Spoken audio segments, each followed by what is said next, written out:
Alright guys, first technique I want to share with you for July is one that if any of you guys that follow me know past few videos, I've had a lot of success with crankbaits. This particular one doesn't dive very deep. It's a Bandit. It's a series 100, so it runs about 2 to 5 feet deep. And that's what I start out with generally if I've got schooling fish or I'm just covering a shallow flat or I'm up close to the bank. All the crankbaits are basically tools of the trade. Now if I get, let me grab this other one right quick. If I get to where I've worked my shallow stuff and not doing any good, my fish quit schooling, I want to go a little deeper, I'm going to go to a little deeper diver. These are the two I've got tied on today. If I had a third, I would go to the, say, 12 to 20 foot range. And a lot of times I like to have them all three tied on where I can cover all those depths without retying. Today I've got these two tied on. I'm going to start with my shallow runner around the shallow stuff, flats, points, and down the bank. And if I don't do any good, I'm coming back. I'm going to step out off the bank and I'm going to go a little deeper diver. Hang out with me. Let's see if we can't put one in the boat.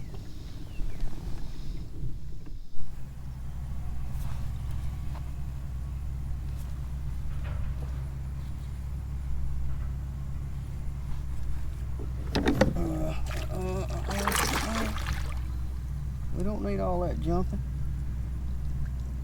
Oh, in the net. Woo-hoo-hoo.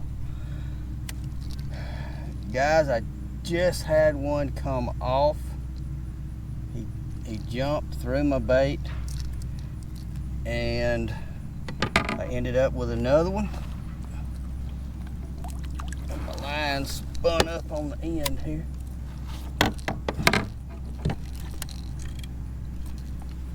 Come on. There we go. Get that up there. Just a fat little joker here. I mean fat too. Nah. Man, he had one hook left. There is the deal. That is a new bait. That is a Bandit Racket in the Tennessee shad color. Get that one back. Let me show you what I got. Look at that fat thing. How about that? All right.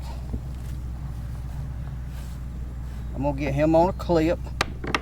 Let him swim a minute, and I'm gonna get a measurement, and then I'm gonna get her back in.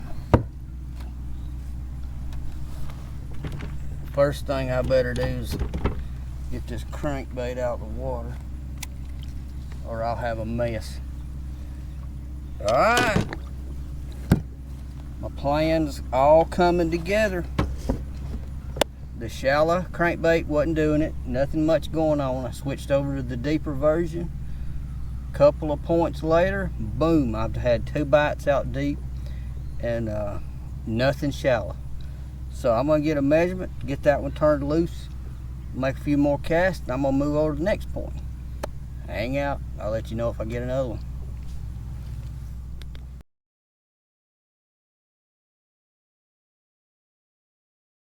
Easy, buddy, easy. All right, guys.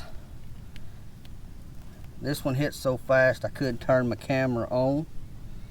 Another fat little schooling largemouth. I don't believe he's gonna be big enough for me to have to get a measurement, so I'm gonna get him put back straight away. Man, these things hit so fast and hard, and they're so freaking strong. All right, let me get him or her back. Oh, see ya. Same bait as before. When the fish school, you just got to be ready. And I believe I could have probably got a bite on the shallow one or the deep one. And this is not really a deep bait, it's just a little bit deeper than the 100 series. But you got to have one ready. This is an awesome cranking technique. It's not really like cranking the deep points with your really deep divers, although that is something I like to do as well. But this is a new one. Like I said before, this is called a racket, and it's got, I don't know if you can hear, it's got a lot different rattle sound than the 100 series. Goes about a foot, maybe a foot or so deeper than the other one. Don't know what the big draw for the fish is. It may be the different sound that it makes. May go a little deeper, maybe a combination of both, but it seems to be working. Got 3 bites on that one today and none on the 100 series. So they might want something a little fatter, or maybe a different sound.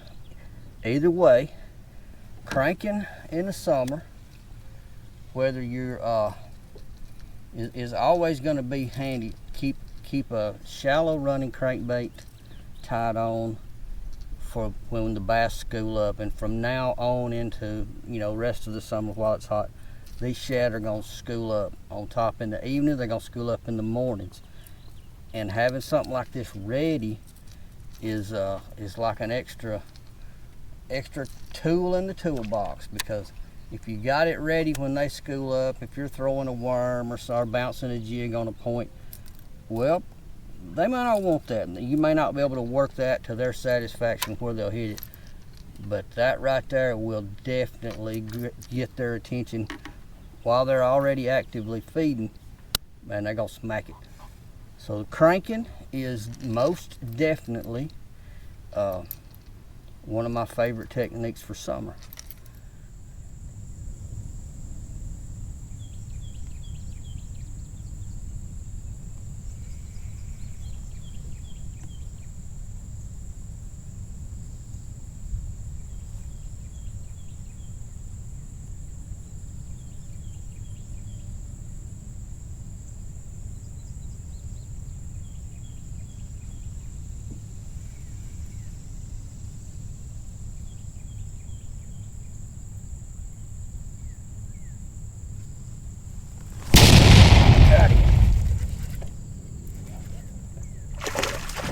Oh yeah.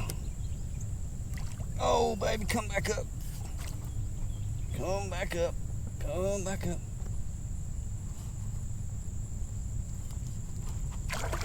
Ha ha. That's a lot of fun right there. You don't need, oh, cut that out. Cut it out. In the net. Awesome, awesome, awesome.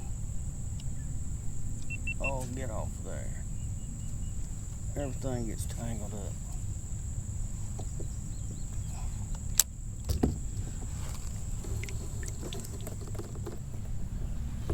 Alright guys, got another technique I want to share with you. Another bait, another technique, and this is another deal I do July on into August, when the crankbait is not getting them, both the shallow bait and the deeper bait's not getting them, I go looking for the bass a lot deeper, 15 to 20, 25 feet deep. That one, and I think you can see I got my marker out in front of me. Check that out back there. I'm going to clip this one so I can get a measurement in just a minute. I'm going to let him swim around for a minute. And I'm going to tell you what I'm doing. Got my stuff all tangled up. and show you how I found him and how I caught him. If I can get him back unclipped here. Here we go. All right. We'll let him swim a minute. I'm gonna show you my bait. My head's tore my little worm plumb up, so I got to get a new worm. What I am doing is I'm going along a certain depth, watching my depth finder. I've not found anything shallow, so I'm choosing to look for fish deeper, say from 15 feet on out. And when I'm finding them, I'm dropping my marker out. If it's on a point, or if it looks like a rock pile or a brush pile or an old log, I'm dropping my little marker buoy out close to it. I'm not going to ever pinpoint it, because by the time I see my image on my screen, I've already gone past it. So I'm getting it really close, and then I'm working that area real thorough. And I'm fishing with a shaky head, and I'm using an 8-inch worm. See if I can find another one right quick. An 8-inch worm. I want a bigger worm. I'm looking for a little bit bigger fish. And I'm getting off the bank. You can catch some fish up on the bank. You can get a bite, but you're going to get those little 12, 13 inches or smaller. It's not what we're looking for. We're looking for a bigger bass. It's summer. It's time to catch us a big fish. So that's what I'm targeting. I'm targeting these fish that have gone deeper. And you're gonna have a lot of little bank runners that will bite your bait. And I'm a big fan of a Texas rig, but I'm fishing the shaky head, about a 1/4 ounce. And what I'm doing is I'm pulling it. And this thing, when it comes through the water, it's got a better swimming action right along the bottom, say, than if you had Texas rigged your worm. And so I'm using this to get it out there and cover this certain depth of water. And I'm not targeting an exact spot. I know there's some structure in the area, and I don't, until I find it, I'm covering some ground with this worm. So I'm throwing it out, getting it on the bottom, and then I'm pulling it, which lets it basically skim along the bottom. I'm not hopping it in structure like I like to do along the banks with my logs and stuff.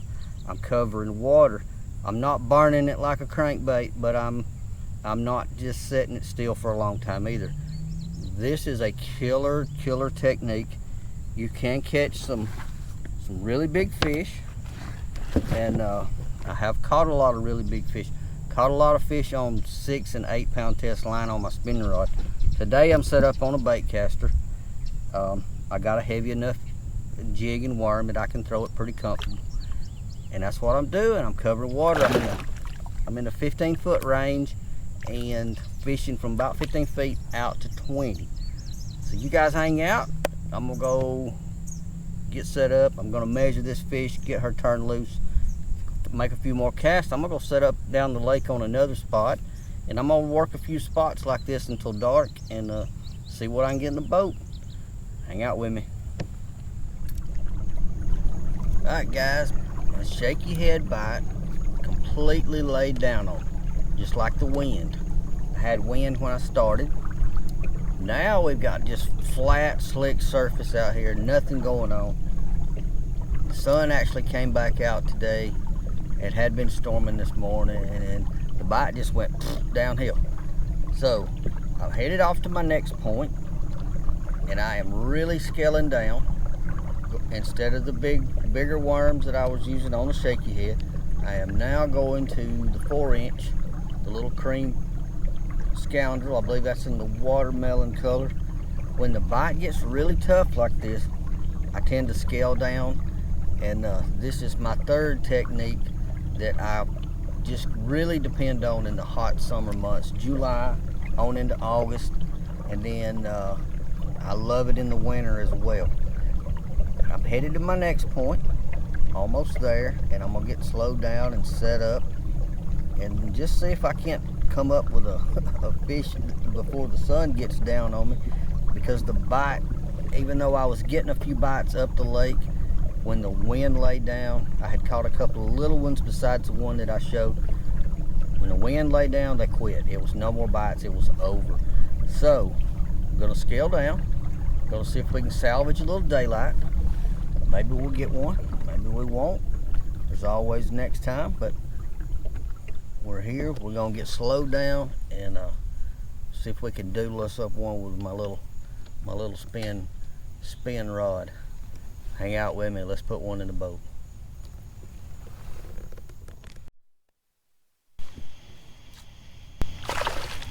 Easy, big boy.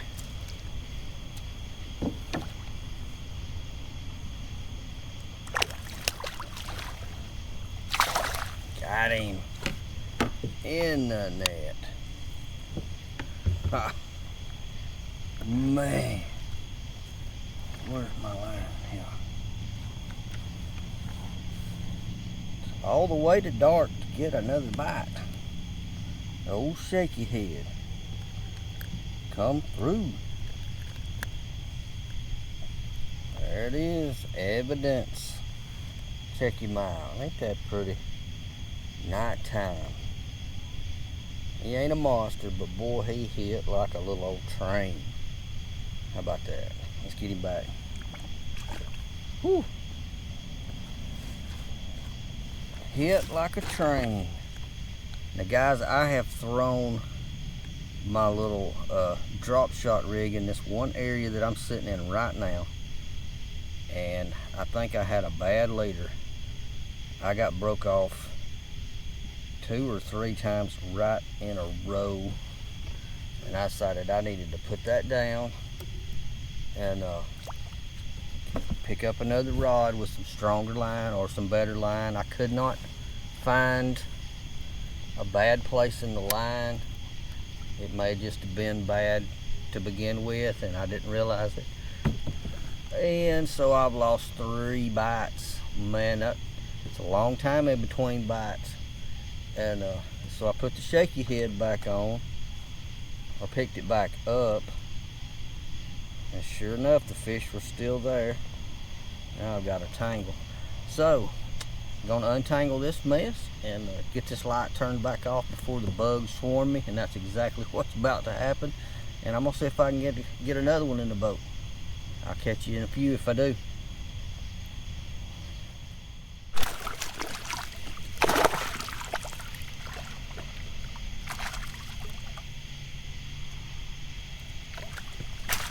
Got him.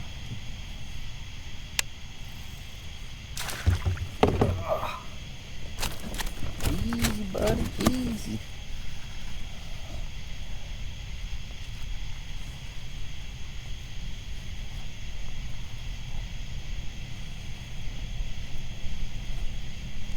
There we go. It's a light on it. How about that? I gotta find my hook. Little hook's in there somewhere. Gonna have to get him unhooked. Gonna have to get my other light out so I can see him. 2 after dark. Still on the shaky head. I think I'm gonna let this one wind it up when I get him released. Head to the house. I appreciate very much you watching. I hope I've give you some tips on something you can do this summer. And or either I'll continue this video later, I'm not sure, but it's been a lot of fun, and I'm gonna wind it up after this and go home and look for some supper. Appreciate you joining me, and I'll see you next time.